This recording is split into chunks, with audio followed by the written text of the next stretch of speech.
Bonjour à toutes et tous, je suis Coralie et je suis ravie de vous retrouver sur cette chaîne, les petits détails qui font la différence. Aujourd'hui, j'ai la chance et l'honneur d'interviewer Adam Nour.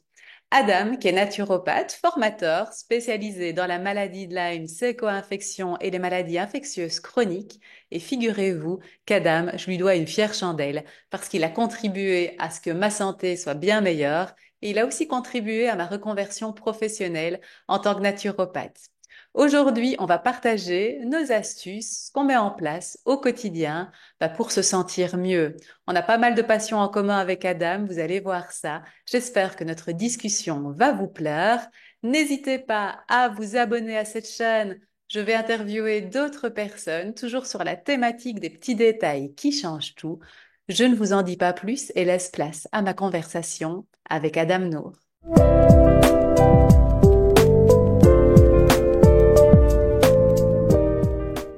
Salut Adam, bienvenue dans cette vidéo. Comment vas-tu? Ça va très bien, Coralie, merci. Et toi? Ouais, merci. Ça me fait super plaisir de t'accueillir sur cette vidéo sur ma chaîne qui parle des détails qui changent tout dans notre vie. J'avais vraiment à cœur que ce soit toi mon premier invité, donc encore merci d'avoir accepté. Ben, merci de m'avoir proposé, ça me touche énormément. Déjà, nous, on s'est rencontrés il y a 4 ans déjà. Ça file, hein? Ouais, le temps Ça file. nous, ça nous rajeunit pas. C'est vrai. Toi, tu es naturopathe, formateur, tu as plein d'autres casquettes. Tu es spécialisé et tu connais sur le bout des doigts la maladie de Lyme. C'est quoi affection et les maladies infectieuses chroniques, hein? On peut dire ça comme ça. Mm, exactement. Quand on s'est rencontrés il y a 4 ans, moi j'étais dans une situation où je souffrais de la maladie de Lyme et à cette époque-là, tu sais, comme chaque personne, je pense, qui est en souffrance et qui est un peu perdue, je regardais tout ce que je pouvais trouver comme témoignage de guérison parce qu'en fait j'avais vraiment envie de comprendre est-ce qu'on peut guérir de ce truc dans lequel je me sentais complètement engluée. Et bon, par chance, je suis tombée sur un podcast dans lequel tu intervenais et tu parlais de la maladie de Lyme, ton parcours et ton parcours de guérison.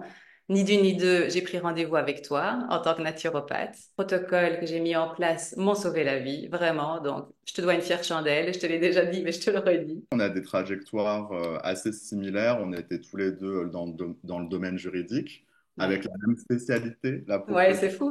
intellectuelle. Donc, toi au Luxembourg, moi à Paris, et tous les deux, on a été confrontés à la maladie de Lyme, Ouais, avec nos caractères un petit peu obsessionnels. On a voulu tout comprendre sur la maladie. c'est clair, c'est clair. Et, et finalement, en nous soignant et en apprenant tout ce qu'on a pu apprendre sur cette pathologie, on a décidé d'en faire notre métier. Ouais. Ouais, et d'accompagner et partager un peu ce qu'on a appris, quoi. Et ce qui est chouette, c'est qu'on peut continuer à échanger et on apprend toujours, en fait. C'est ça qui est magique, hein. Et on Bah, teste beaucoup de choses sur nous, hein. Toi, tu as testé énormément de choses sur toi. oui, c'est sûr que c'est une formation qui est continue, parce qu'on Hmm. apprend énormément de choses quand on est malade. On Ouais. apprend énormément de choses une fois qu'on est de l'autre côté, et si on en a fait notre métier, bah, au contact de nos consultants. Oui, absolument. Voilà, pour approfondir certains points qu'on maîtrise pas forcément super bien. Tu sais, on a tous un petit peu nos réflexes, les choses qui sont ancrées en nous de par notre éducation. Toi, c'est quoi le contexte dans lequel tu as évolué, le contexte dans lequel tu as grandi en termes d'hygiène de vie, de prise de conscience, l'alimentation? Est-ce que c'était un petit peu conscient? Est-ce que c'était un peu pragmatique, freestyle? C'est quoi ton contexte à toi? Est-ce que tu étais déjà conscient de l'importance de l'hygiène de vie depuis l'enfance ou finalement tu as dû le construire? Et avant de tomber malade, j'avais pas vraiment de conscience sanitaire en fait. Pour moi, la santé, c'était quelque chose d'acquis. Oui. J'avais jamais eu de gros problèmes de santé. Ma mère me disait souvent que j'étais un enfant qui tombait jamais malade. Donc, Hmm. en pleine forme, j'avais beaucoup de vitalité. Tu partais d'une bonne base et du coup, ça coulait de source, quoi. Alors, je partais d'une bonne base. Mon père est médecin. Bon, depuis, il Oui. s'est converti. Ma mère est dentiste. Ah oui. Donc, j'avais une très bonne hygiène dentaire. Enfin, j'avais des parents qui avaient, eux, pour le coup, euh, une conscience assez développée quant à la santé de manière Oui. générale. qu'on mangeait relativement bien. On allait chez le médecin quand il y avait le moindre petit pépin. J'ai aussi grandi dans un environnement qui était sain, dans le sens où j'ai grandi dans la campagne, en fait, Ok. en Isère, au contact de la nature. Donc un Hmm. environnement très vert, beaucoup d'animaux, d'espace, beaucoup d'activités outdoors. C'est-à-dire Ouais. qu'après les cours, je sortais tout le temps avec mes amis, voilà, on allait faire du vélo, de la trottinette, du roller. Enfin, Oui, donc tu avais cette conscience d'être dehors, de respirer, d'oxygéner, de manger correctement. Et quand on était malade, on allait voir le médecin et ça roulait comme ça, quoi, mais sans se poser trop de questions non plus, quoi. Mais c'était un environnement plutôt favorable. un environnement plutôt favorable, une enfance heureuse. J'ai pas eu Ouais. de trauma, j'ai pas eu de grandes difficultés. Petit à petit, des petits problèmes de santé, mais rien de très grave. C'est-à-dire que j'ai Hmm. développé des allergies saisonnières Ah euh, oui. au pollen. D'ailleurs, j'avais débuté des sensibilisations que j'ai arrêtées en cours de route. Hmm. C'était hyper contraignant et c'était très long. Ah oui. Donc j'ai eu ça, des petits problèmes de vue, donc j'ai porté des lunettes très tôt. Euh, Oui, des petits problèmes à gauche, à droite, mais rien de très invalidant ou quoi que ce soit. Donc, est-ce que toi, tu dirais qu'il y a vraiment eu un avant et après la maladie de Lyme en termes de je fais attention à mon environnement, je fais attention à ma santé, à ce que je mange, à ce que je bois, à ce que je pense, à la façon dont je bouge. Est-ce qu'il y a vraiment eu un avant ou un après? Ou au final, c'était une continuité avec des ajustements. alors c'est sûr qu'il y a eu un avant-après qui a qui a été assez violent. Ben oui, forcé, contraint, hein. Oui, voilà. Mais je dirais qu'en fait, il y a eu plusieurs étapes, il y a eu plusieurs périodes dans ma vie qui m'ont fait cheminer d'un point de vue de la santé. Donc, je t'ai parlé de ma petite enfance qui était très saine. Puis après, je suis parti vivre en Algérie à mes 11 ans, Oui, jusqu'à mes 17 ans. Et là, c'était un environnement où j'étais moins dehors finalement. oui. Mais toujours pas de gros problèmes enfin, toujours pas de problèmes de santé en particulier. Ensuite, je suis venu vivre à Paris après avoir obtenu mon Aïe. bac. Ouais, bah, c'est là que ça a commencé à se dégrader en fait. Ah ouais. Et tu t'en es rendu compte tout de suite? T'as fait le lien? Ouais, ouais, parce qu'en fait, quand je suis arrivé à Paris, je faisais des études qui étaient très prenantes. J'étais en classe préparatoire pour Oui. l'ENS Cachan. Et du coup, j'avais la moitié de mes cours en classe préparatoire et j'avais l'autre moitié de mes cours qui étaient en faculté de droit. Ouais, c'est intense. Voilà, j'hésitais en fait entre le commerce et le droit. Du coup, j'avais trouvé cette option qui s'appelle prépa ENS Cachan D1. Et du coup, c'était un rythme qui était hyper soutenu, qui était effréné. Ma Ouais. prépa était à 1h30 de chez moi. Métro, études, dodo, quoi. Voilà, beaucoup de stress, pas le temps de cuisiner. Et puis la pollution aussi de la ville. Ah oui. Du coup, c'est à ce moment-là que j'ai commencé à tomber malade très fréquemment. C'est-à-dire Ah qu'à peu près oui. tous les 2 mois, je faisais des rhinopharyngites. Ok. Et Ouais, t'avais une sensibilité un peu ORL, mais là, ça s'est vraiment accentué, quoi. oui, c'est ça. Et j'étais mis sous traitement antibiotique quasiment tous les 2, 3 mois. Puis aussi de l'acné. Et c'est là que tu as commencé à te dire, OK, il faut que je fasse attention à mon environnement, il y a un lien, j'étudie trop, je passe trop de temps dans les transports, la pollution, ou il a fallu le round de la maladie de Lyme pour vraiment te... Ouais, Ouais, c'est hein, il a ça. fallu ça. Hmm. Non, quand j'étais à Paris, comme c'était rien de grave, j'étais jeune, j'étais Ah oui, insouciant, j'étais focus sur mes études en fait. ouais, c'est clair. Tu te dis, bon, bah, c'est embêtant, mais c'est pas grave, ça passe, puis ça revient, Oui, jusqu'au voilà. jour où, ouais, Jusqu'au ouais. jour où t'es complètement à terre, quoi. Ouais, parce que toi, ça a été progressif ou tu as vraiment eu presque du jour au lendemain? Parce que moi, c'était ça. Un jour, je me suis réveillée, j'ai la tête qui tournait, je voyais plus bien, j'avais des fourmillements, mais presque du jour au lendemain, c'était assez impressionnant. Est-ce que toi, ça a été progressif ou ça a été aussi très soudain?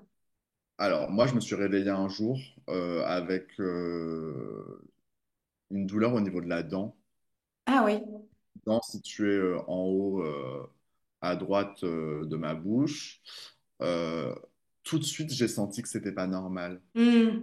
Je sais pas Oui. si tu as eu Ah oui, ce... oui, oui, complètement. Quand tu as une sensation, tu sens qu'il y a quelque chose qui va pas.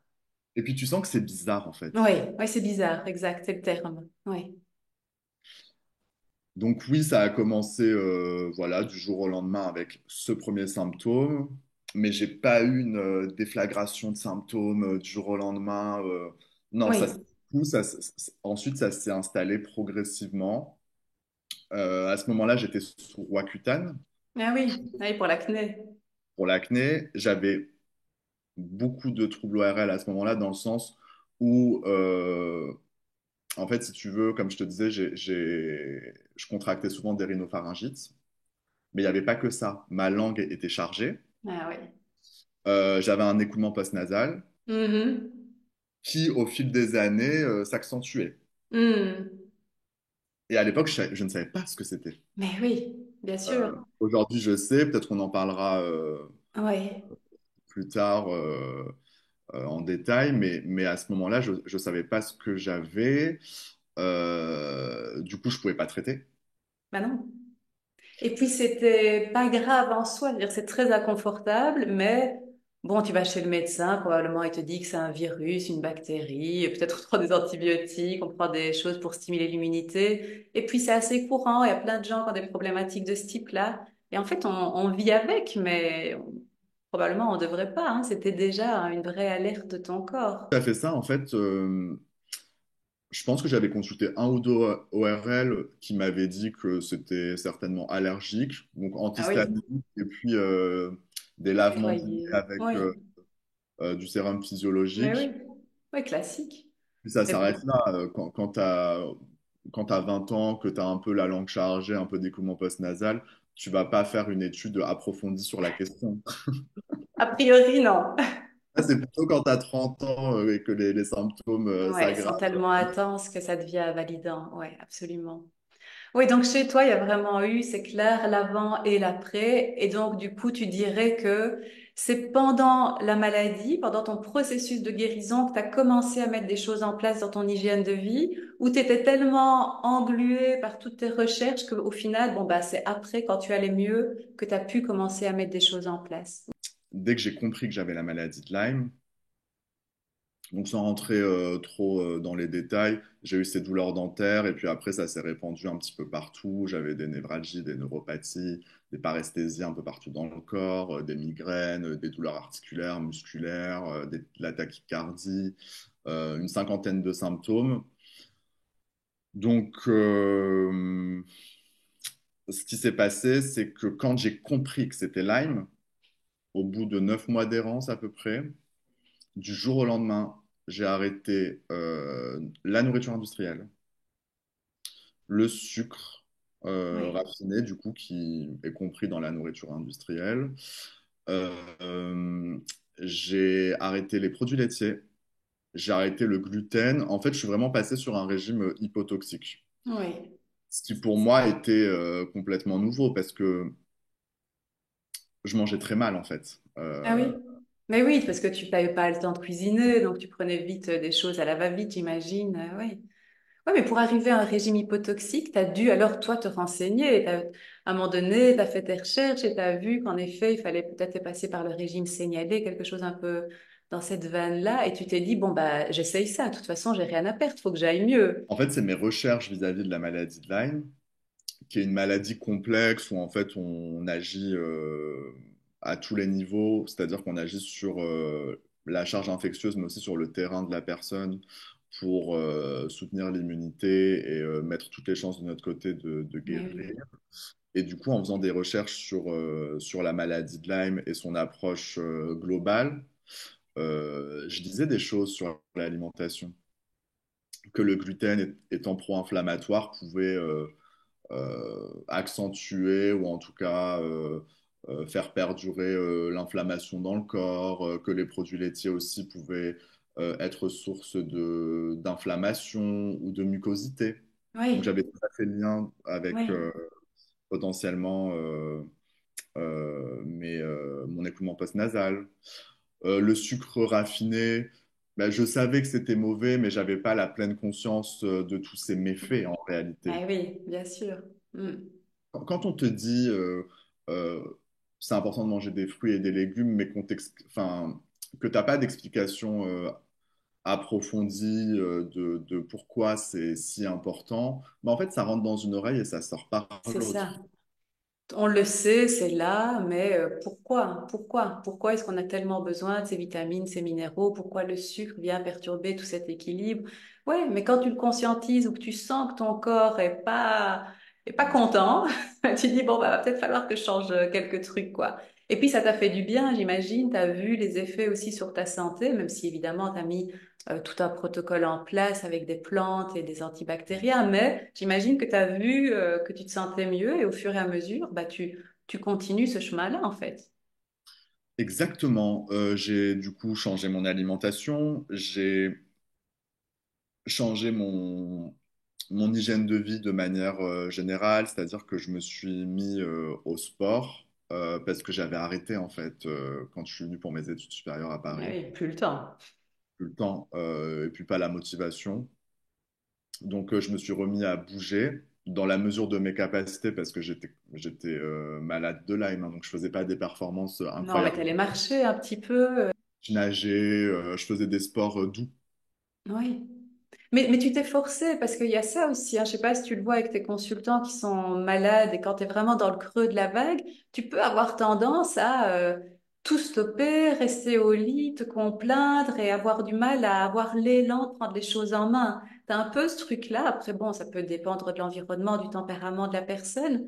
Mais il faut quand même arriver à un moment donné à se forcer, à se dire, bon, allez, je bouge un peu les fesses et je change des choses en fait. Si je change pas ce qui m'a rendu malade, même si ce qui m'a rendu malade, c'est aussi et surtout une bactérie venant d'un vecteur lactique ou autre, mais quand même, il faut changer son environnement, il faut se donner ce coup de pied aux fesses pour se dire, allez, je suis pas bien, mais je vais marcher, je vais prendre l'air, je me fais mon petit repas maison. C'est pas facile, hein? C'est pas facile. J'ai la chance d'avoir eu ma famille à mes côtés Ouais. qui s'occupait par exemple de faire à manger. Hmm. Je faisais jamais à manger. Eh oui. De préparer mes infusions. Ouais, c'est Euh, important, hein, l'entourage. Ouais. C'était vraiment un travail d'équipe et moi de mon côté, je faisais ce que eux ne pouvaient pas faire, c'est-à-dire la recherche, Mhm. maladie, et puis tout ce qui est vraiment personnel, comme par exemple aller marcher, aller faire du vélo, parce que je me souviens d'une phrase que m'avait dit euh, une personne à l'époque qui me vendait les plantes médicinales et qui avait elle-même combattu Lyme. Elle m'avait dit qu'il était fondamental de bouger parce que le fait de bouger allait permettre aux plantes d'agir de Circuler. manière, ouais, de circuler exactement et d'agir de manière plus efficace. Ouais, c'est fou, hein?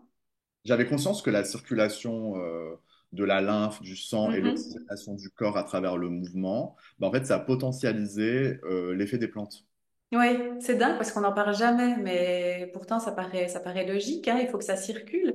Si tu restes dans ton lit, ta lymphe, elle est stagnante, c'est quand même là où baignent nos globules blancs et il faut faire bouger tout ça. Ouais. Ok, donc maintenant le mouvement, ça fait partie vraiment de ton quotidien?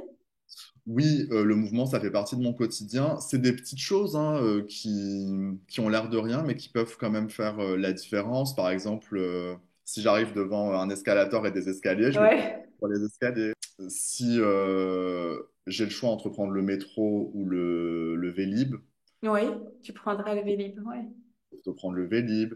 C'est des petits trucs comme ça que tu fais dans ta vie de tous les jours qui te permettent de maintenir ta santé et là, en l'occurrence, de bouger. Après, il n'y a pas que ça hein, qui a changé, bien sûr. Enfin, là, je vais pas te montrer chez moi, mais si tu veux, j'ai aussi investi dans un purificateur d'air, dans un purificateur d'eau. D'eau. J'ai arrêté d'aller faire mes courses chez Carrefour, je vais au Mm. Coop. Ouais. Ça change beaucoup. Euh, j'ai fait des réglages au niveau de ma Freebox pour que le soir, ça s'éteigne Ouais, automatiquement. pour les ondes électromagnétiques. Oui. C'est ça. J'ai eu des petites moisissures dans les angles de deux pièces à la maison. J'ai tout de suite réglé le problème. C'est-à-dire Eh que oui, j'ai tellement conscience de l'impact des des mycotoxines. moisissures que tu laisses pas traîner. Eh oui. C'est Ouais, mais ça. c'est des choix, quoi. C'est des choix que tu fais au quotidien. Tu as décidé d'investir de l'argent dans un purificateur d'eau, d'air. Tu as décidé de mettre ton argent dans je prends en soin de ma maison. Ce sont des choix, c'est clair. Ça tombe pas du ciel et c'est des choses qu'on doit prendre en main nous parce que si tu le fais pas toi, qui va nettoyer ta maison? Ben, personne et c'est toi qui vis dedans. Donc, à un moment donné, c'est ça on doit un petit peu se responsabiliser, hein, quelque part. La santé, c'est une question de responsabilité, hein. Et c'est ça qui manque et qui fait défaut aujourd'hui, que ce soit à l'école. Parce que moi, je pense qu'il devrait y avoir un enseignement à l'école de Tellement. l'hygiène de vie. Non, mais, euh, ou les médecins qui vont pas te parler de ça. Donc, à moins d'avoir grandi dans une famille qui est hygiéniste et qui, mais oui, c'est ça que je te posais la question, mais c'est quand même pas, pas si souvent, quoi. moi, mes parents, ils avaient quand même une bonne hygiène de vie, mais c'était pas Oui. non plus, ils n'avaient pas poussé le truc au point d'avoir, enfin, si tu veux, on achetait des bouteilles d'eau, mais en plastique. Oui, voilà, pareil, oui. La nourriture, on n'achetait pas bio, hein. Non, moi non plus, mais on cuisinait. Donc il y avait quand Voilà. même cette conscience, mais on n'avait pas poussé le truc. Bon, après, est-ce qu'il faut tout pousser à fond? Peut-être pas, mais voilà, c'est une question de responsabilité. Mais c'est vrai ce que tu dis. Moi, c'est un truc qui me rend folle. J'ai un petit garçon et à l'école, mais c'est une catastrophe, hein. On leur demande de faire une collation à 10 heures et une collation à 2 heures. Déjà, je vois pas pourquoi ils viennent déjeuner. Et peu importe, on regarde pas du tout ce qu'ils mangent. À la cantine, c'est du pain, du beurre et de la pâte à tartiner au chocolat la plupart du temps. Bon, il y a des fruits, etc. Mais c'est une catastrophe, hein. Quand tu vas dans les hôpitaux, les gens malades, tu vois les plateaux repas, tu as envie de dire, mais c'est pas comme ça qu'on va les aider. Bref, on est encore loin d'être aidé par le système. Du coup, quelque part, on est obligé de s'aider nous-mêmes, quoi. C'est très juste et de manière encore plus générale, on vit quand même à une époque qui n'a jamais été aussi toxique. Eh oui, Parce que même si tu prends soin de toi, aujourd'hui, la toxicité, elle est dans l'air, elle est, ouais. elle est dans l'eau. Même si tu achètes du bio, c'est pas complètement pur. Non, non, non. Du coup, autant quand on était plus jeune, je pense qu'il n'y avait pas forcément besoin de faire autant d'efforts en Ouais. termes d'hygiène de vie. Autant aujourd'hui, avec tous les xénobiotiques, tous les polluants, toutes les ondes électromagnétiques. C'était pas comme ça quand on était jeune. Non, non. On est obligé de faire des choses pour se protéger. En fait, c'est triste, mais c'est la réalité. Et c'est pour ça que je trouve que c'est super ce type de vidéos YouTube, celle qu'on est en train de tourner et tout ce qui se fait en la matière, hein, que ce soit sur Instagram, sur les différents réseaux sociaux, toute cette sensibilisation qui est faite autour de ces sujets-là, parce que ça gagne vraiment à être connu Oui. et c'est du concret. Oui, absolument. Et tu vois, quand on parle de ce genre de sujet, souvent les réflexions qu'on peut avoir, c'est oui, mais il faut pas tomber non plus dans, comment dire, dans la psychose. Faut quand même rester serein, etc., léger. Et c'est vrai aussi, c'est pas bon d'être dans une psychose totale. Mais c'est compliqué de trouver ce juste équilibre. Et moi, personnellement, parfois, j'ai un peu du mal à pas être en mode presque donneuse de leçons, allez, faites attention à ça, parce que tellement je suis convaincue du truc, mais je passe un peu pour la chiante, hein, qu'on se le dise. Et en même temps, être relax, être légère, c'est compliqué si tu trouves pas ce ratio-là. Oui, c'est vrai. On a tendance, enfin, on peut facilement tomber dans une forme d'extrémisme, Hmm. surtout surtout quand on a vécu la maladie. Ouais, Je pense qu'il y a une part de traumatisme en fait qui fait que qu'on n'a pas complètement. envie de revivre ça et qu'on veut vraiment faire tout ce qui est en notre pouvoir et mettre toutes les chances de notre côté pour optimiser sa santé. Mais est-ce que finalement bah, le fait de tout vouloir contrôler, ça induit pas un stress de bas grade latent Bah oui, certainement un peu, hein. qui C'est est juste équilibre. Toi, tu as des fois eu cette sensation-là d'aller un peu vers le too much, presque l'orthorexie, si on parle d'alimentation, et des fois te dire, allez Adam, fais un step back, ça va. T'as déjà eu ce truc-là ou pas? Alors non, je n'ai pas tendu vers ça parce qu'en fait, j'ai eu la chance très rapidement de garder en fait mon discernement et de Oui. tomber sur des sources vis-à-vis de la... Ça tournait beaucoup autour de la maladie de Lyme hein, quand je Ah faisais mes oui. recherches. Tomber sur des sources qui avaient une approche nuancée. Ok. Oui, c'est important. Une approche nuancée sur l'alimentation notamment, euh, qui disait que c'est le dosage qui fait le poison, que le problème, ce n'est pas forcément telle famille d'aliments, mais ça va être plutôt le fait d'avoir une alimentation qui soit dénaturée. Hmm. Ce qui va importer, c'est le fait de faire des bonnes combinaisons alimentaires. En fait, je suis tombé sur ce genre Oui, de... c'est bien, parce que c'est vrai que tu aurais pu tomber sur des... Moi, j'en en connais, tu vois, qui prônent un petit peu des choses très radicales. Et au Hmm. final, par moment, ça peut marcher, ça. Je pense que si tu manges une période dans ta vie où tu es malade, des choses crues, tu les digères bien, bah, peut-être à un moment donné, ça va soulager un peu tes symptômes. Mais quid du long terme, et tu peux partir sur... ouais, sur des méthodes un peu trop, ouais, un petit peu trop radicales. Mais chouette si tu as pu trouver l'équilibre. Ouais. Du coup, si je peux détailler un peu mon propos, parce que je pense que c'est un sujet important, ce que tu es en train de, de soulever, c'est que je pense, et je le vois en consultation, que les régimes restrictifs peuvent aider à débloquer certains cas, mais de manière Ok. ponctuelle. Par exemple, le régime keto, moi, je l'ai suivi à un moment par rapport à mes troubles ORL, parce que je pensais, j'étais vraiment sur la piste du biofilm microbien et du coup, je voulais affamer Ouais, les pathogènes. ouais. Donc, j'ai pas mal étudié le sujet.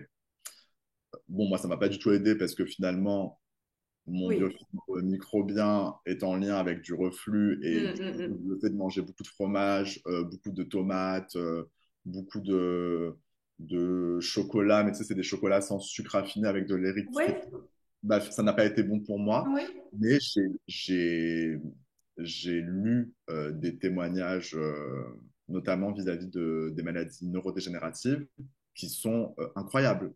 Ouais. Le régime crudivore végétalien, moi, ça m'a jamais parlé personnellement, mais j'ai vu aussi des témoignages, notamment sur les maladies de surcharge. Tu sais, quand tu as une charge toxique importante et Oui. Oui, aussi le du coup, psoriasis, l'eczéma ou des choses très inflammatoires. Oui. Oui, c'est oui, on le voit avec Medical Medium, hein, on voit des trucs fous et c'est pas juste dans la tête des gens. Donc quelque part, je pense que ça marche, mais il faut arriver à garder ça comme, ok, c'est un coup de boost pour mon corps, détoxifier, détoxiner, mais après, il faut arriver à retrouver, je pense, une alimentation un peu plus, ouais, naturelle, saine, équilibrée, comme tu disais, hein. Mm. exactement. Sur les maladies de surcharge, donc tout ce qui est cutané, ça va aider. Mais après, l'idée, c'est une fois qu'on est sorti d'affaires, ben, c'est de revenir à une certaine forme d'équilibre, tout en Ouais. conservant quand même les bonnes habitudes et sans retomber dans nos travers passés à manger n'importe quoi Oui, c'est ou à ça. faire car en fait, c'est vraiment une question de juste équilibre à trouver. Et je pense que la santé, de manière générale, bah, c'est ça. Après, c'est à nuancer parce que quand tu es très très malade, c'est vrai que à ce moment-là, tu dois être très Vigilant. rigoureux et Ouais. faire le moins d'écart possible. Mais même dans ces cas-là, par exemple, en consultation, je vais avoir des consultants qui me disent est-ce que je peux manger du gluten de temps en temps et je leur dis c'est OK. En fait, si vous n'avez pas de maladie cœliaque, si Oui, vous mangez du gluten de temps en temps, il n'y a aucun souci. Et si oui, vous mangez des produits laitiers de qualité, que vous n'avez pas d'intolérance au lactose ou que vous supportez bien, il n'y a pas de souci et c'est même peut-être bénéfique. oui. Pour avoir le côté plaisir, arriver à lâcher prise aussi à certains moments. Mais comme tu dis, quand tu es vraiment dans le creux de la vague, là, peut-être il faut faire un petit peu plus d'efforts et puis trouver les choses qui permettent de diminuer l'inflammation ou autre.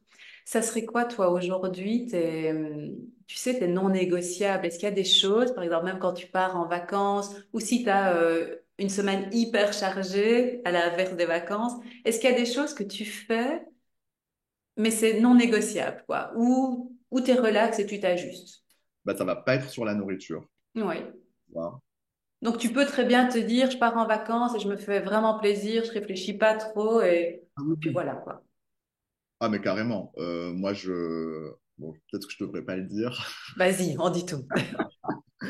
mais moi, j'aime manger des desserts. Ah bah oui, moi J'aime aussi. j'aime le gluten. Oui, Je me fais plaisir. oui, Donc, au niveau de l'alimentation, je dirais que 80% du temps, je mange très bien, oui. mais 20% du temps, je me fais plaisir. Et c'est quand même beaucoup, tu vois. Enfin, Oui, mais c'est important, je suis d'accord avec toi. Moi, la règle des 80-20, je valide. Mais je vais pas ressentir de conséquences néfastes directes sur ma santé, oui, sur mon énergie quand je fais des écarts au niveau alimentaire. C'est pour ça que je me le permets. Et oui, mais parce que tu as pris soin de ton système digestif, de ton terrain, qui maintenant, ton corps arrive à gérer le truc, quoi. Certainement. Par contre, là où je fais attention parce que je vois un impact direct sur mon état de santé, c'est le sommeil. Hmm. Ouais. Alors ça, ce serait un non négociable, c'est-à-dire que Mhm. chez tôt, dormir à des heures fixes, c'est quelque chose qui est fondamental pour moi parce que si c'est pas le cas, Tu sais que tu vas être mal le lendemain. Ouais. je vais être patraque, je vais avoir moins de capacité cognitive, je, je vais être, en fait, je vais être même moins heureux, enfin, je vais être moins bien. Ouais. Moins sympa. Oui, voilà. Ça, c'est super important. J'ai mis en place des petites choses qui fonctionnent bien. Mhm. Je sais pas si ça t'intéresse, Bah mais ouais, à fond. C'est quoi tes petits trucs pour le sommeil? alors moi, mes petits trucs pour le sommeil, c'est la tisane de verveine. Ah ouais, j'adore. Pareil. Ça marche hyper bien sur moi. Éviter la lumière bleue sur les Hmm. écrans. C'est dur, ça, hein? Enfin, ça peut être Bah, dur pour certaines personnes. Ouais. tu trouves dans quel sens? Bah, vite être attiré à checker son téléphone avant d'aller dormir, les derniers mails. Maintenant, je sais pas si tu as fait ça aussi, mais j'ai mis la lumière rouge sur mon téléphone le soir. T'as fait ça aussi? En fait, c'est ça, c'est-à-dire que j'utilise mes écrans. J'ai pas Hmm. d'écran, mais j'ai mis une application sur mon ordinateur qui s'appelle Flux, Ouais, qui je évite vois. la lumière bleue, qui est super. Hmm. Et sur mon iPhone, j'ai dans les réglages, j'ai mis le night shift. Oui. Donc voilà, Eh oui, tu as même un truc de colorimétrie sur l'iPhone et tu choisis la couleur rouge et ça te met une teinte rouge. Ouais. Ben oui, voilà, c'est ça. Ce qui est dur, en fait, c'est de s'écarter des écrans. Mais en effet, si tu changes, après, il y en a qui mettent des lunettes rouges. Ça peut être aussi une oui, stratégie. oui, mais c'est plus contraignant. Je pense que le fait de mettre des applications directement sur ces appareils, c'est ça. Oui, Et je pense qu'aussi, euh, c'est intéressant enfin, c'est plus intéressant de mettre en place des choses qui ne sont pas invasives, dans le sens qui ne demandent pas trop d'efforts. oui, Le fait de mettre les lunettes, ben moi, je vais pas forcément y penser ou avoir envie de oui. le faire. C'est une charge Alors, mentale. Elles sont où? Je dois partir, je dois les prendre.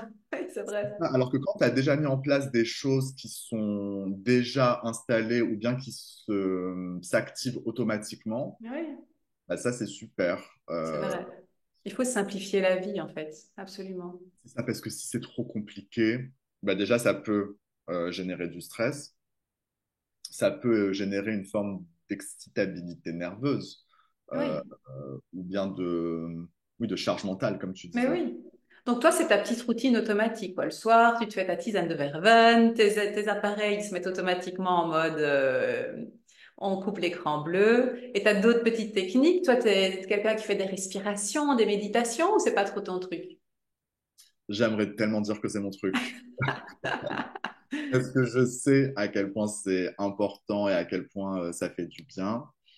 Mais le souci, c'est mes troubles Ah ORL oui, bah oui, c'est embêtant, c'est vrai. qui font que je suis pas à l'aise avec ce type de choses. Là, ça commence à aller beaucoup mieux. Donc voilà, je l'annonce publiquement. Yes! Ça commence à aller mieux. Donc c'est quelque chose que je vais mettre en place. J'avais testé l'application Envol de Oui, Julie oui, oui, oui, je connais, très chouette. Carton sur les réseaux sociaux que j'avais accompagné en consultation qui est très bien. Oui. Donc ça, c'est un type que je peux recommander. En plus, tu as des sons hein, en 3D, donc tu n'as même pas besoin de respirer ou prendre un moment respiratoire. C'est vraiment plus de la méditation guidée, en fait. Et ça, c'est très, très, très chouette. Ce que je fais aussi le soir, pas tous les soirs, et tant mieux parce que c'est pas très écologique, mais c'est que je prends Ah ben, un bain au sel oh, d'Epsom, j'allais le dire, tu mets du sel d'Epsom. mais du sel Ouais. d'Epsom et de la lavande. Bah oui. Écoute, on a les Je mêmes fais, routines. je fais ça et ça, en fait, Ah bah ça ça repose détend. mon corps. Ah oui, complètement. Eh Et, oui. si- et si je fais ça et qu'ensuite je vais dans ma chambre, donc ma chambre, si tu veux, j'ai des stores qui laissent pas passer un pet de soleil. Donc ça, c'est hyper Top. important. La chambre ne doit pas être chaude. Il faut que ce soit légèrement. Ouais. Mhm. Et ben, si je fais ça, que je vais dans mon lit et que je me mets devant une série, en 5 minutes, je Tu dors. dors. Par contre, si je vais commencer à regarder mon téléphone, les réseaux Oui, sociaux, oui, tu t'actives un peu. Ouais. ouais, il faut quelque Ben chose en fait oui, il où n'y on a pas de s'évade. secret. Ouais, mais donc toi, vraiment, ta guideline, c'est le sommeil. Voilà, tu sais que c'est tes moments de récup, l'alimentation. Tu fais attention, mais voilà, tu te fais plaisir aussi. Et puis, tu as tes habitudes en termes de compléments. Ça fait aussi partie de ta vie, non? Tu as pas mal intégré des compléments. Est-ce que tu gardes ça? Ou depuis que tu te sens vraiment guéri complètement de Lyme, voilà, t'as arrêté ou tu continues un petit peu? Ouais, très bonne question. J'ai continué pendant un long moment. J'avais un protocole de maintenance vis-à-vis de ma maladie de Lyme. Et aujourd'hui, en fait, ça s'est fait naturellement. Je me suis rendu compte que je ne prenais plus rien.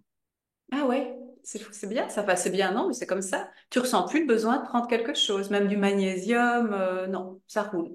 Top. Je ne prends plus rien, si ce n'est mon protocole pour mon reflux Oui. laryngopharyngé que je suis assidûment. Euh, du coup, je prends pas mal de... Je prends du litotam, je prends le soir dans mon infusion de verveine, je vais mettre Réglisse. également de la calendule, de la Oui. camomille, euh, de l'aloe vera en gélule avec d'autres plantes comme l'orme rouge, la guimauve. Oui. Donc, je prends des choses actuellement pour traiter mon reflux, Ciblé. mais c'est pas quelque chose que je pense forcément garder, Garder, oui. sauf si j'en ressens le besoin. Mais de manière générale, en fait, mes piliers pour rester en bonne santé, donc il y a le sommeil, il y a une alimentation bonne sans être Oui, équilibré. faite, mais sinon, c'est surtout ma Le santé. mouvement. Le mouvement, oui, mais je dirais que les plus importants, au-delà du sommeil, c'est prendre du temps pour moi. Ça, c'est quelque Oui. chose d'hyper important, c'est-à-dire me reposer mentalement, me retrouver avec moi-même, faire le point sur où j'en suis dans ma vie, écrire. Ah oui? Écrire dès que ah oui, dès que je C'est sens ton que je truc. ne vais pas bien, que j'ai des émotions négatives ou bien que je rencontre une difficulté, peu importe le domaine concerné, euh, Oui. ou, ou que je suis submergé, qu'il y a beaucoup de choses qui se passent en même temps, Tu sens qu'il faut un exutoire, quoi. carrément. Donc je vais écrire, ça va me permettre de me décharger, de mettre de l'ordre dans mes idées, Ah ouais. d'élaborer un plan d'action, de comprendre mes émotions et de m'en défaire. ça, c'est vraiment un outil qui est très précieux pour moi. Et tu as Euh, toujours fait ça ou que c'est quelque chose que tu fais depuis peu, suite un peu à toutes les réflexions que tu as pu avoir dans la vie, ou tu as toujours eu un peu ce réflexe-là, même plus jeune?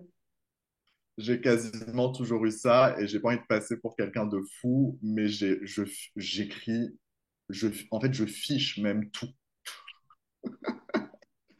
J'ai un document, enfin, j'ai plein de documents sur mon ordinateur sur chaque année et je fiche chaque mois, c'est-à-dire ce que j'ai appris, ce que j'ai ressenti, ce que j'ai fait de bien, qu'est-ce que je peux améliorer, comment je peux l'améliorer. En fait, Ah le fait oui, d'écrire, parce que j'ai tendance à avoir une pensée en arborescence, en fait. oui.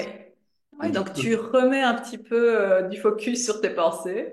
c'est ça. Et ça me permet, en fait, de me réajuster. Et tu vas relire de temps en temps tes fiches? Oui, je vais relire mes fiches. Et je fais ça dans quasiment tous les domaines. Ah oui, tu dois avoir Ah, beaucoup de fiches. j'ai beaucoup de fiches. J'ai quasiment plus d'espace là sur Oui, mon ordi. j'allais dire, ton cloud il doit être plein.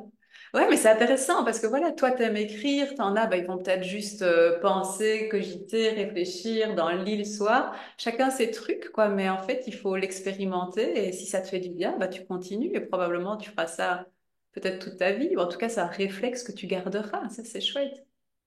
C'est ça. Et au-delà de ça, dans la santé mentale, enfin, j'ai vraiment envie d'insister sur ce point-là. Ouais, C'est vrai qu'on en parle de plus en plus, mais quand on est malade, on va beaucoup se focaliser sur l'aspect physique généralement. Pas ouais, toujours, mais on va vraiment miser sur ça. ouais, le biologique, le concret, quoi. Et personnellement, en sortant de la maladie, je me suis rendu compte que bon, bien sûr, j'avais plus mes symptômes, donc j'avais plus besoin d'être autant focus sur le physique. Mais en fait, je me suis rendu compte que ma santé mentale était peut-être même plus importante que ma santé physique. Hmm. Parce que si tu n'as pas de santé mentale, je pense que tu peux pas avancer, en fait. Oui, complètement. Si ton corps te lâche, bon, c'est embêtant, mais tu peux encore te battre, te conditionner pour aller mieux, pour refaire fonctionner le corps. Mais si c'est ton mental qui lâche, ton corps, il avancera de toute façon pas. Ouais. Bah, c'est ça. Et du coup, pour ma santé mentale, bah, ça va être avoir du contact humain, m'entourer de gens aimants et rassurants, dans Ouais. le sens où j'ai besoin de me sentir à l'aise, des personnes avec qui c'est facile en fait, qui me font me sentir bien. Ça, c'est quelque Mais chose qui est oui. important. Exercer un métier que j'aime. Ouais. Eh Et, oui, un et quotidien. pour ça, merci Lime, parce que j'adore ce que je fais. Hein. C'est un métier qui est incroyable. Je pense que toi aussi, c'est quelque chose qui est important et Oui, que oui, absolument. Mais c'est vrai qu'avec le recul, on se l'est déjà dit, mais c'était quelque part une chance d'avoir traversé ça pour arriver là où on en est, même s'il y a bien des choses qu'on aurait bien aimé éviter. Mais bon, au final, c'est tellement important de te réveiller le matin et te dire, je fais un truc qui me plaît, je suis entourée de gens que j'apprécie, on rencontre des gens qui ont un peu, voilà, le même état d'esprit, et ça, c'est ce qui nous nourrit. Et c'est vrai qu'au final, c'est le plus important, c'est ça, hein. absolument. Donc, il y a ça qui est très important. Il y a mon environnement direct, donc chez moi, le fait Hmm. de me sentir bien chez moi, Oui. d'avoir un lieu de vie qui est sain, comme je te disais tout à l'heure, mais aussi confortable. Oui, où tu te sens bien. Confortable, esthétique. Oui. Là, tu vois, j'ai refait toute la décoration l'année dernière chez moi. Je me sens trop bien et ça participe de mon bien-être de manière générale, en fait. Eh oui, bien sûr. Donc ça, c'est hyper important. Après, le contact avec la nature. Hmm. Et ça, t'y arrives parce que tu es toujours à Paris, hein? Alors, je suis basé à Paris, Oui. mais je voyage énormément. Hmm. Et je vais souvent dans des destinations où... Enfin, je vais éviter les villes, en fait. Je vais plutôt aller Oui. à la mer, à la montagne, faire des randonnées. Je vais plutôt essayer de chercher ce que je n'ai pas ici, en fait. Oui. Et c'est Mais ton équilibre. Ouais. pour moi, le soleil, c'est un petit peu, tu vois, comme un portable qui est déchargé, qui se recharge. Euh, Ça me fait un bien fou. Donc, le soleil, c'est quelque chose qui est très important pour moi. Le duo soleil, mer, je pense que ça peut régler tous les problèmes de ma vie. Ouais, je suis assez d'accord. Et du coup, on n'est peut-être pas au bon endroit. C'est clair, mais j'aime tellement Paris en même temps que Ouais, mais après, si tu trouves l'équilibre, c'est comme tu dis, si tu peux te permettre de voyager de temps en temps et faire des recharges comme ça et le faire régulièrement, c'est vraiment une question d'équilibre, hein. Mais tu vois, au final, c'est des choses simples, hein, tout ce que tu nous listes. On n'est pas en train de se dire de faire des grandes pratiques hyper complexes, qui coûtent de l'argent. Globalement, tu dors, tu t'entoures de gens que tu aimes, tu es dans un chouette environnement. Tu prends l'air, tu prends le soleil, ok, de temps en temps tu voyages, mais globalement, rien de très complexe. Et c'est là, en fait, la beauté du truc. Mais tu t'es donné les moyens quand même d'en arriver là et de pouvoir mettre ça en place. oui, et j'en suis là parce que je suis sorti de la maladie. Oui, C'est-à-dire que aussi. j'ai plus besoin d'avoir des traitements avec Contraignant. 50 000 plantes, compléments alimentaires à ingurgiter Ah et oui. j'ai mis des choses en place. Donc aujourd'hui, c'est facile et je suis plutôt dans un cercle vertueux qui me permet de maintenir ma santé. Oui. Après, il y a quelque chose qui me paraît important et que je ne vois pas être souvent soulevé, en tout cas dans le milieu de la naturopathie. Donc, ce que je voudrais rajouter, c'est que la maladie de Lyme, ça m'a aussi appris à tout questionner, à pousser la recherche. Tu vois, mais dans tous les domaines hein, finalement, parce qu'au départ, c'était que Lyme. Aujourd'hui, sur des questions de politique sanitaire, comme par exemple sur le Covid, ou bien sur des questions juste politiques ou géopolitiques, bah, Oui. je ne vais plus gober la doxa et la pensée dominante Hmm. que me servent les acteurs politico-médiatiques, mais je vais vraiment réfléchir par moi-même. Oui, le Et libre arbitre. Mais c'est ça. Et en fait, le fait d'avoir un esprit critique et une liberté de penser, euh, d'avoir du discernement et de La curiosité. la curiosité, ça va te permettre de faire les bons choix. Absolument. Ça va te permettre d'avancer en bonne intelligence, sans te mettre en danger, sans trahir tes valeurs, sans sentir, tu sais, une sorte de dissonance, Manipulation. oui, manipulation et même dissonance cognitive entre Oui. ce que tu penses vraiment Hmm. intuitivement au fond de toi et ce que tu vas dire ou ce que tu vas faire parce Mhm. qu'on te dit de faire ça. Eh ben, je pense que cet alignement, parce que Oui. finalement, il y a une certaine forme de cohérence après qui émane de toi et de ta vie. Bon, en fait, Oui. cet alignement, c'est un bonus qui me permet non pas d'être juste en bonne santé, mais qui me permet d'être très épanoui. Oui, prendre les bonnes décisions qui font que ta vie est telle qu'elle est aujourd'hui parce que tu as fait tes choix, tes choix, tes choix. Tu t'es senti guidé par ce qui te semblait juste sans spécialement coller à un schéma à peu préétabli. Ouais, mais c'est très juste. Et tu sais, je pense que c'est aussi lié au fait que toi comme moi, on s'est retrouvés face à un moment donné à des personnes, des médecins, des professionnels qui Mm. ne nous comprenaient pas, qui ne répondaient pas à nos questions, qui n'arrivaient pas à nous aider. Et à un moment donné, on s'est dit, bon, bah, à quoi bon suivre le truc si le truc ne m'aide pas, en fait? Il faut que je trouve une autre voie, il faut que je creuse, il faut que je cherche, il faut que je comprenne. Je fais mes erreurs et j'avance comme ça. Et puis après, ton cerveau, il s'autoprogramme, en fait, à tout remettre en cause quelque part. Ouais. Et ça demande beaucoup d'efforts et de courage. Oui. Le fait de développer quand même une réflexion profonde sur ce qui nous arrive, sur les limites en fait du système, parce qu'on les voit les limites du système quand on est malade Oui. et qu'on est face voilà, à de l'errance médicale ou même à de la négligence médicale. Et c'est difficile de se rendre compte que notre société, finalement, elle est faillible. Oui. Non, mais c'est Ça, vrai, hein. ça fait quand même peur. Oui, ça fait peur. Parce que tu te dis, on compte sur qui? Bon, bah, on va peut-être compter sur nous, en fait. Oui, avant tout, ben, c'est ça la conclusion. Après, n'est pas à jeter, hein, mais il faut Bien sûr que vraiment non. toujours faire cet effort de Discernement. discernement. Et puis quand il nous arrive une épreuve comme la maladie, je pense que le, le bonus, c'est de vraiment comprendre ce qui s'est joué, en fait, au moment de l'épreuve pour en Oui, sortir grandi. Et après ça, eh ben, du coup, as une urgence à vivre déjà. oui. Ça aussi, c'est un autre point, je pense, qui est important à soulever. Mm. Et tu mènes une vie qui est plus consciente. En fait, je pense que tu as un niveau de conscience qui est plus élevé en sortant de la maladie. Oui, je suis d'accord. Oui, oui.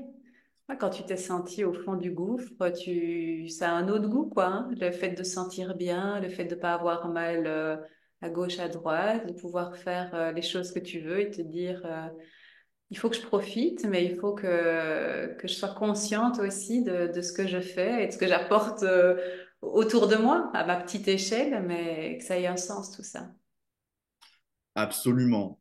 En fait, il y a plein de choses là dans ce qu'on est en train de dire parce que c'est vrai qu'il y a le côté où du coup tu développes une conscience plus élevée parce que voilà, tu t'es retrouvé face à une épreuve terrible où tu as dû faire une exploration intérieure profonde, où tu as dû vraiment cheminer. Après, il y a le côté où bah, du coup tu ressors de cette épreuve grandi à plusieurs niveaux et tu vas faire des choix bah, plus conscients mais aussi plus réfléchis. Il y a ça et le bonus final, pour moi, c'est ce que tu disais là, c'est la contribution que tu peux apporter au monde. Hmm. Euh, Parce que certes, il y a tout le côté transformation Personnel. intrapersonnelle, mais si en plus tu peux apporter tes connaissances aux autres et en faire bénéficier autrui, Oui, c'est là que... non, mais là, je pense que c'est la cerise sur le Là, c'est gâteau. exactement, ouais. Bah, ça, c'est une bonne conclusion, je pense. Mais ouais, on est absolument aligné là-dessus. On fait ce qu'on peut, de toute façon, à notre échelle. Et l'idée n'est pas tout révolutionner, mais voilà. Avoir des prises de conscience, en parler, juste pour donner peut-être parfois le petit déclic, le petit élan, l'envie de changer quelque chose. Peut-être que des personnes vont écouter et vont se dire, bon, bah voilà, je vais peut-être juste couper ma lumière bleue le soir. Et ça sera déjà le petit truc qui fera du Mm. bien. Et puis après, on est tous différents, il faut s'écouter. Je pense qu'on a beaucoup parlé de ça et c'est un message que j'ai envie de porter aussi, c'est écouter son corps, écouter les signaux qu'il nous envoie. Tu l'as très bien dit quand tu étais étudiant et que tu sentais qu'il y avait des petits trucs qui n'allaient pas. Mais voilà, t'es un peu mis sous le tapis, on continue d'avancer. Bon, bah, c'est à ce moment-là peut-être il faut un petit peu prendre conscience de ce qui se passe et creuser et pas hésiter à se faire accompagner quand on est un peu perdu, hein. Oui, et là aussi, c'est un juste équilibre à trouver entre tout le travail que toi, tu peux mener de ton côté, Oui, mais aussi ce qui te dépasse et le fait d'être accompagné, ça va être une plus-value très importante pour avoir un regard extérieur mais sur oui, l'histoire, ta problématique et t'apporter des solutions dont tu n'as peut-être pas connaissance. absolument. Encore une fois, tout est une question d'équilibre. Vouloir tout faire tout seul, je suis pas sûr que ce Non, soit faisable. Vouloir pas du tout s'investir c'est et ça. donner la pleine responsabilité À de quelqu'un la d'autre. guérison à quelqu'un d'autre, je pense pas non plus que ce soit la solution. Donc c'est un juste milieu. C'est clair, c'est clair. Si à l'époque, j'étais pas passée par toi et les connaissances que tu avais acquis pendant ces années avant moi, bah, jamais j'aurais pu aller aussi vite, en fait. Donc, c'est aussi ça. C'est bah, prendre la connaissance que quelqu'un d'autre a acquis, qui te partage, et ça te permet de gagner peut-être 2 ans dans l'histoire, quoi. C'est pareil pour moi, si j'avais pas eu... alors moi, j'avais trois personnes qui m'ont beaucoup inspiré, qui avaient témoigné parce qu'elles avaient pu sortir de Lyme. Si j'avais pas eu ces exemples-là, bah, Ouais. j'aurais pas fait aussi vite et j'aurais pas eu d'espoir de guérir. Ouais. Et en fait, bah, on peut tous être Le l'inspiration. porteur d'espoir de quelqu'un d'autre. C'est Ouais. ça. Mm. Ouais, ouais, non, mais c'est vrai, c'est chouette. Bah écoute, je pense on a la conclusion à cette vidéo. Encore mille merci, Adam. moi, évidemment, je vais mettre ici en commentaire bah, où on peut te retrouver, ton site internet, ta formation, tes accompagnements. Si vous avez regardé cette vidéo, ben, on vous remercie. On espère que ça vous a donné l'envie de prendre soin de vous, que ça va vous a donné peut-être des idées, des astuces à mettre en place. N'hésitez pas à nous dire ce que vous en avez pensé. Adam, encore mille merci pour tout et on se revoit très vite. Merci à toi, Coralie. À bientôt. À bientôt.